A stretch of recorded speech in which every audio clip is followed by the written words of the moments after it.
ఆ గన్నేరు పూల పేస్ట్ని భర్తకి తిలకంలాగా దిద్దినట్లయితే ఈ శక్తివంతమైన తాంత్రిక పరిహారం వల్ల పరస్త్రీల గురించి క్రమక్రమంగా భర్త మర్చిపోతూ ఉంటాడు, భార్య గురించి ఆలోచిస్తాడు.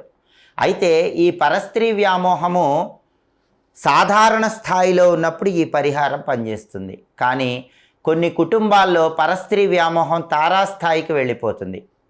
భర్త దాని నుంచి బయటికి రాలేక పూర్తిగా పరస్త్రీ వ్యామోహంలో ఇరుక్కుపోయి ఉంటాడు.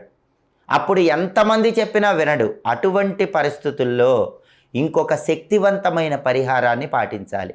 ఆ పరిహారం ఏంటంటే, భర్త ఎప్పుడైనా సరే పరస్త్రీ దగ్గరికి వెళ్ళి వచ్చినప్పుడు భర్త విడిచిన తర్వాత భర్త లోపలి దుస్తులు, దుస్తులు తీసుకొని వాటిని నిప్పులతో కాల్చేయాలి.